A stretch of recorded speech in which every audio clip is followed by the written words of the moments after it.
Yang pertama kita tidak pakai obat. Yang pertama kita tidak pakai obat, asli kedelainya itu yang kita olah, asli santannya itu. Maka dia yang kedua pasti kecil. Di sini bentuknya kecil-kecil dan tidak tebal karena dari saripatinya itu. Kalau kita inovasi hanya sesuai acara. Kalau acara kita ada inovasi 120 macam produk turunan tahu.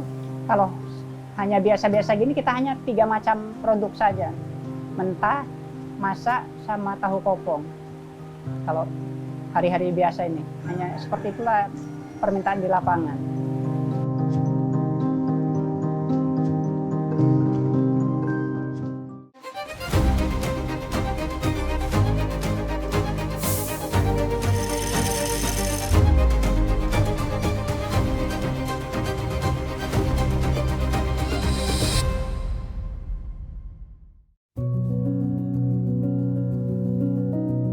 Di pesisir timur Sumatera Utara, terbentang sebuah wilayah yang kaya akan potensi alam dan budaya, Kabupaten Serdang Bedagai.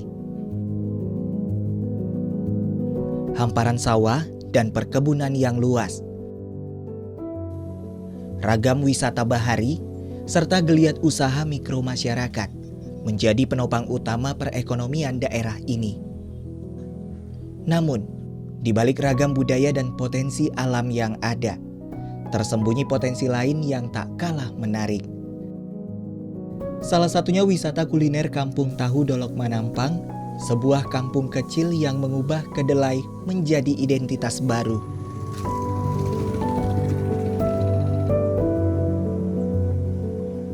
Kampung Tahu Dolok Manampang berada di Dusun 4 Tanjung Rejo, Desa Dolok Manampang, Kecamatan Dolok Masihul, Kabupaten Serdang Bedagai. Dahulu, desa ini adalah wilayah pertanian. Itulah mengapa nama desa ini dalam bahasa Simalungun, Dolok berarti bukit, dan Manampang berarti tempat pembibitan. Dari cerita masyarakat setempat, awal mula munculnya sentra produksi tahu di Desa Dolok Manampang bermula dari seorang perantau masa transmigrasi dahulu yang bernama Mail. Dari Pulau Jawa, ia datang ke Dusun 4 Tanjung Rejo, Desa Dolok Manampang, membawa satu keahlian sederhana, yakni membuat tahu. Hingga akhirnya keterampilan membuat tahu mulai dipelajari oleh warga setempat, diwariskan dari satu generasi ke generasi berikutnya. Kini, desa ini menjadi sentra produksi tahu terbesar di Kabupaten Serdang Bedagai.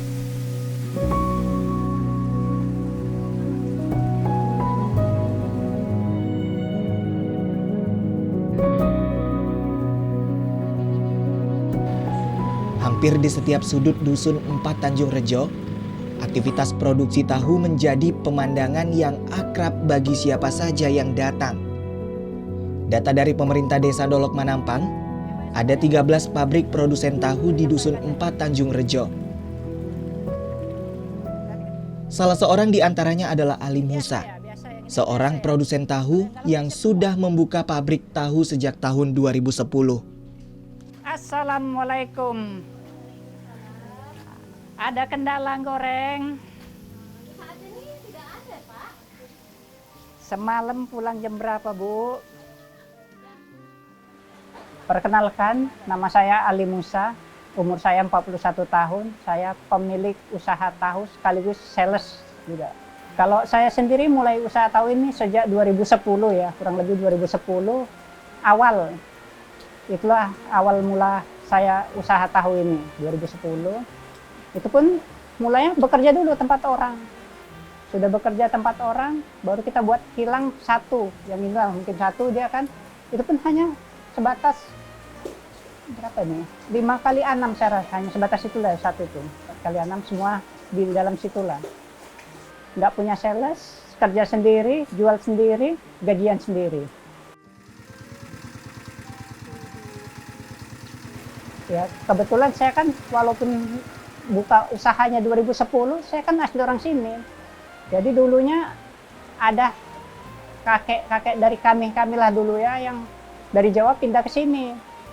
Dialah yang pertama membuka kilang tahu sendiri.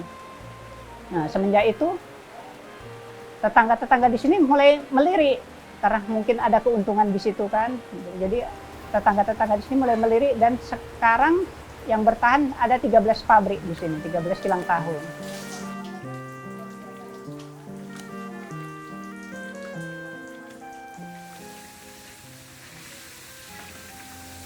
Yang pertama dulu kan saya kontraktor kan, istri saya nggak mau ditinggal. Yang kedua saya ingin yang ada di sini ikut merasakan, kita juga kan ada usaha mereka untuk mendapat rezeki tadi, membuka lapangan kerja lah untuk mereka. Itulah yang kedua. Ya 2009 saya kan menikah, di 2009 itu saya kan berpikir gimana supaya saya nggak meninggalkan istri saya supaya sama-sama di kampung ini kan. Itulah saya belajar membuat tahu di tempat orang yang sudah lama lah, tempat orang, baru mencoba pemasaran. Karena kan mungkin hanya membuatnya mungkin dulu kurang sesuai lah untuk hasil untuk berumah tangga, kurang lah kita bilang kan. Maka saya belajar tuh jadi sales juga. Setelah itu baru saya berpikir, saya sudah bisa buat, saya bisa order, kenapa nggak saya buat? Nah, disitulah saya mulai membuat kilang sendiri. Udah kemana semalam lebaran? Hah? Biasa aja, nggak keluar kota. Kalau kita usaha, nggak ada cerita yang nggak berat. Semua itu usaha pasti ada. Ada susahnya, ada senangnya. Kalau cerita beratnya, 3 bulan pertama nggak ada untung. Nggak usah kita cerita untung. Karena dari pertamanya ya udah pembuatan bangunannya dulu lah, kita jangan bilang kenapa kan. Pembuatan bangunannya, baru kan alat kerjanya, baru pembuangannya. Kita saja waktu pertama aja banyak penolakan ke masyarakat itu kan. Karena mereka kan belum tahu khas tahu kita ini cocok nggak di lidah mereka. Ya, cuma karena kita berusaha, mudah-mudahan sampai sekarang kita bisa bertahan.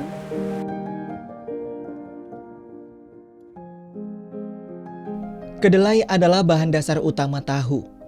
Kedelai yang digunakan oleh produsen tahu di Dolok Manampang merupakan kedelai impor. Mereka pun membutuhkan kedelai dalam jumlah yang besar setiap harinya. Kalau kita kedelai, kebetulan di pajak terdekat pun ada. Baru ada supplier dari luar pun ada masuk, sales dari luar pun ada masuk. Cuma dia kita pakai kedelai impor dia. Bukan kedelai lokal kita pakai. Karena kualitasnya lebih bagus. Kalau kita sekarang ya, kalau untuk kendala untuk produksi tahu kita ini sekarang, yang terkendala kali kita adalah bahan bakunya ya. Yang pertama ini bahan bakunya melonjak terus. Minyak makannya pun melonjak terus. Pokoknya untuk tahun ini lah, untuk tahun ini ya. Untuk tahun ini semua serba naik kalau untuk tahun ini. Kalau untuk yang tahun-tahun yang lalu bisa di harganya stabil. Kita nggak minta yang apa kan, kita minta harga stabilnya saja. Kalau harga kedelai itu yang paling pengaruh, karena itu bahan pokok utama ya. Itu paling pengaruh. Kita tidak mungkin mengurangi porsinya. Nanti pikir konsumen kan kita mengkecilkan atau mengurangi ukuran. Kalau biasanya kami kalau harga-harga makin naik, kami ada rundingan kesepakatan bersama. Kalau sekarang minimal dia kan harus 1.400, kita semua 1.400. Nah, kalau jauh dia makin jauh, kita makin berkurang jumlah porsinya. Mungkin seperti itu pemasarannya saat ini.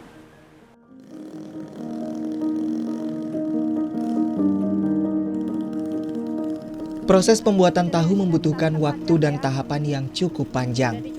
Mulai dari pemilahan kedelai, perendaman yang membutuhkan waktu sekitar 5 jam, pencucian, penggilingan menjadi bubur, perebusan, penyaringan untuk pemisahan sari kedelai, penggumpalan, pencetakan, dan pengepresan.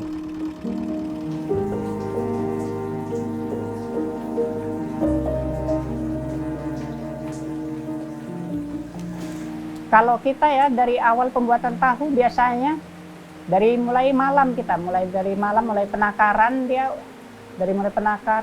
perendaman, pembersihan, penggilingan, perebusan, penyaringan sampai dengan penyetakan sampai dia jadi tahu mentah, baru kita goreng, barulah sales itu bisa mengambilnya.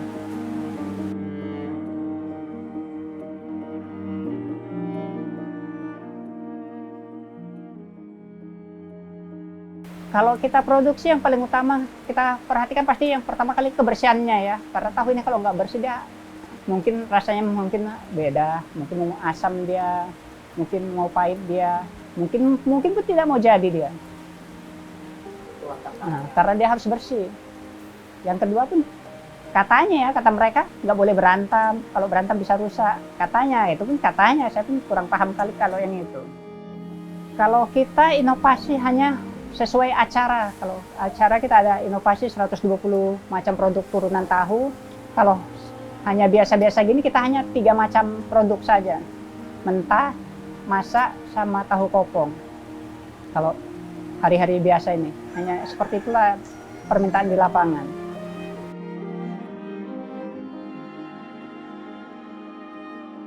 Kalau produk turunannya dia di hari-hari tertentu aja, di setiap kegiatan saja.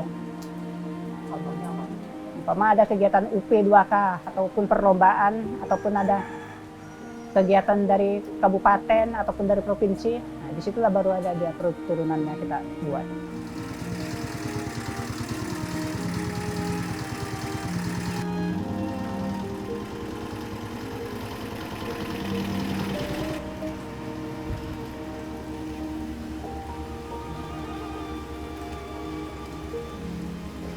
Kita proses pertama dia perendaman ya, perendaman di sana. Setelah perendaman kita penggilingan. Setelah penggilingan inilah dia hasil dari penggilingan tadi. Seperti ini dia hasilnya. Inilah hasil penggilingannya kan. Nah, setelah digiling, baru kita ke sini perebusan sampai mendidih dia. Mendidih ini ya, seperti ini dia. Ya. Seperti ini, inilah dia pati ini ya dia. Kita masuk ke penyaringan. Setelah selesai disaring, di sini proses pembekuannya. Kita bekukan. Kita nggak pakai obat, kita hanya pakai airnya untuk membekukannya. Tahunya dia ini. Yang putih ini tinggal turun ke bawah aja. Inilah dia sisa hasil endapan tadi, seperti ini dia. Seperti inilah hasil pati tadi, pati tahu tadi nih. Inilah yang kita cetak, kita press menjadi tahu. Kebetulan dulu saya pekerja, jadi bisa saya ngerjain. Maka kalau ada kendala saya langsung tahu.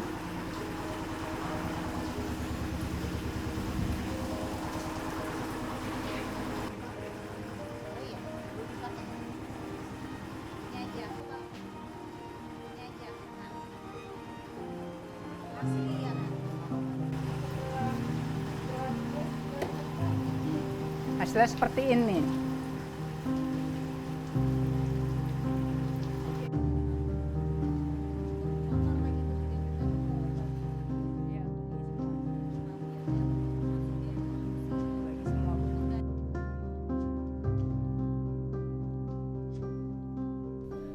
Proses pembuatan tahu di sini masih menggunakan sistem manual. Dalam sehari, Ali biasanya memproduksi sebanyak 100 kg kedelai yang menghasilkan tahu sekitar 50 bak.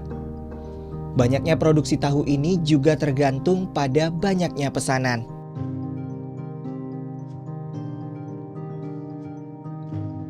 Kalau kita kapasitas normal kita sekitar 100 kilo ya, 100 kilo per hari dengan kalau dia sudah jadi tahu dia sekitar 50 bak atau sekitar 50 kali 300. 50 kali 300. 1.500 ya, 1.500, 15.000. Sekitar 15.000 lah kita per hari. Yang pertama sales, yang kedua permintaan lapangan. Yang ketiga ini kebetulan dapur juga meminta. Kita biasanya orderan di H1 menjelang lebaran. H1 menjelang lebaran itu biasanya semua kilang itu pasti sampai malam mereka kerja, nggak ada yang nggak sampai malam, karena di situ kita mau libur panjang. Di situ produksinya pasti 2 kali lipat dari biasa, 2 atau 3 kali lipat. Kalau sekarang yang kedua, waktu masuk MBG, kalau dia masuk MBG dia ordernya bisa bertambah juga. Kalau saya strategi pemasarannya saya duluan yang turun. Karena saya yang salesnya, saya duluan yang turun, baru nanti sales yang menggantikan saya. Jadi mereka tinggal melanjutkan saya. Maka saya bisa ada salesnya banyak. Kalau dulu saya duluan yang turun dulu. Pertama kali saya dulu turun, udah lancar di pemasaran, baru sales saya turunkan pengganti saya.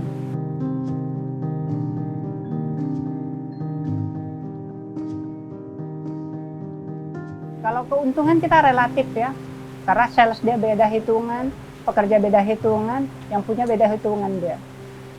Mungkin dia, kalau kami kan mungkin pemilik dia hanya per fee, karena mengambil per fee untuk sales, resellernya, per fee.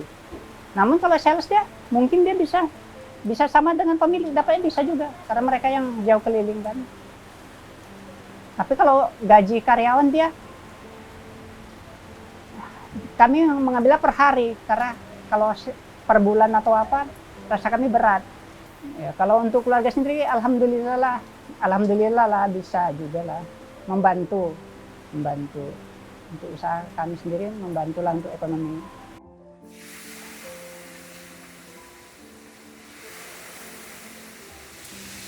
Usaha pabrik tahu milik Ali membuka ladang berkah bagi masyarakat Desa Dolok Manampang dan sekitarnya. Sejak dibuka pada tahun 2010, kini Ali punya 6 pekerja yang membantunya memproduksi tahu untuk memenuhi kebutuhan dan permintaan konsumen. Assalamualaikum warahmatullahi wabarakatuh. Perkenalkan, nama saya Heni Hardianti.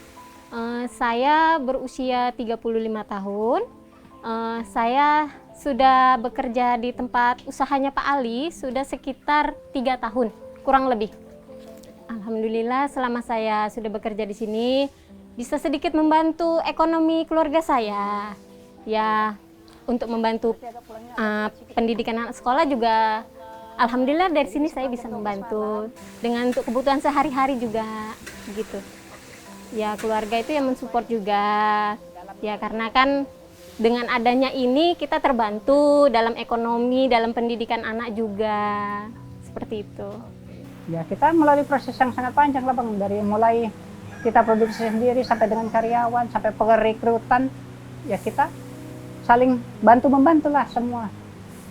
Supaya saling tercukupi mereka semua, saling bantu-membantu, kita intinya saling bantu-membantu lah.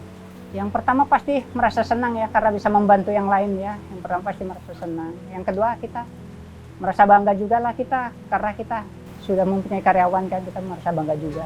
Paling tidak sedikit kita merasakan juga lah. Mereka pun ada dampaknya ke masyarakat yang lain. Kampung wisata kuliner tahu Dolok Manampang bukan hanya menggerakkan roda ekonomi lokal, tetapi juga menjadi simbol kemandirian masyarakat desa. Bahkan, ada sebagian masyarakat yang dahulunya bekerja di pabrik tahu, kini bisa membuka pabrik sendiri. Salah seorang di antaranya adalah Irwansyah.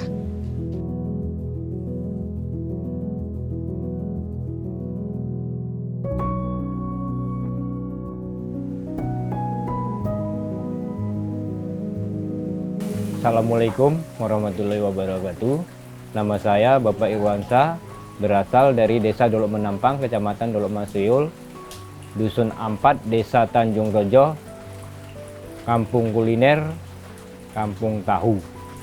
Awal mulanya saya bekerja sama orang, kan gitu. Karena usaha ini turun-menurun, jadi saudara-saudara mengusulkan, kenapa kalau nggak buka sendiri kan gitu sih. Jadi dari pribadi saya kan, iya bolehlah, karena tergantung dana tempo hari kan, kita usahakanlah dana untuk membuka usaha sendiri seperti ini. Terakhir tercapailah kita buka usaha sendiri kan gitu. Karena anak-anak kita kan udah mulai dewasa, peluang pekerjaan itu tadi susah, payah. Jadi untuk anak-anak kedepannya lah usaha kita ini tadi untuk jatuh turun menurun juga kan gitu. Kalau bisa jangan sampai putus usaha kita ini bawaan dari orang tua gitu. Kalau tanggapan saya, kalau selama mereka memang bisa berusaha, kenapa tidak? Kalau saya ACC aja kan, namanya mereka kan mungkin nggak mau selamanya bekerja, mungkin mereka mau buka sendiri. Ya kalau saya nggak apa-apa, yang penting kan saling terbuka. Jadi kalau kita umpama butuh barang ataupun mereka butuh barang kan bisa saling bantu-membantu. Jangan pula nanti keluar sama-sama tak enak, kan disitulah, mungkin itu aja.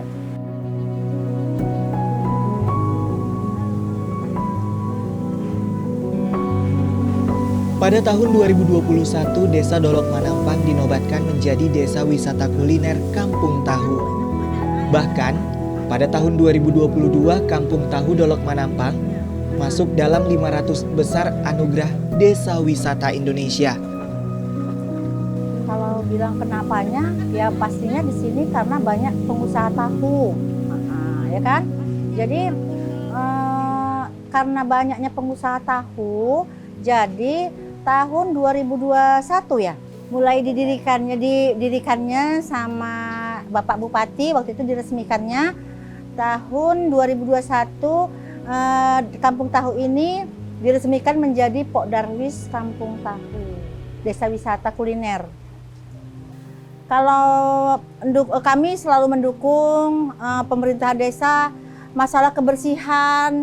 Kami juga selalu menyarankan sama pengusaha-pengusaha tahu supaya lebih bersih lagi, SDM-nya supaya lebih gimana gitu kan.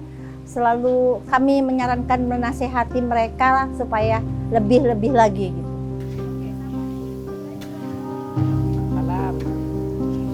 Ada apa, Bu? Muncul kan, ya, contohnya dari mana-mana, dari Pekanbaru, dari mana-mana pasti khasnya oleh-oleh tahu lah. Tetap oleh-oleh kita kan tetap kita utamakan. Ya kebetulan untuk pemerintah desa ataupun kabupaten ataupun provinsi sama kemarin ataupun yang sudah-sudah mereka terjunlah mereka kan. Ada juga mereka memberi bantuan seperti mesin kuali, baru minyak makan waktu itu percontohan. Tapi untuk bahan baku yang lain kita belum berani. Pemasaran kita setiap ada seminar tetap kita pamerkan, tetap ada kegiatan tetap kita pamerkan. Tapi dia dipamerkan dengan kemasan yang lebih menarik, karena kita kan sudah keluar, dia harus lebih kemasan yang menarik ya, seperti di Mika ataupun di cup dengan sambalnya dipisah sendiri, agar tidak tumpah.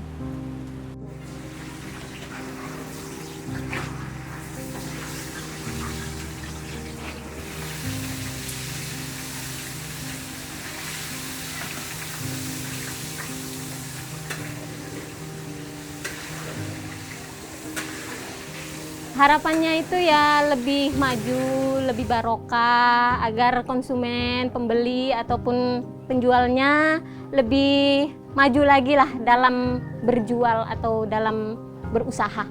Ya semoga aja dengan adanya Kampung Tahu ini lebih banyak yang mengenal Kampung Tahu kita biar dikenal di seluruh Sumatera Utara.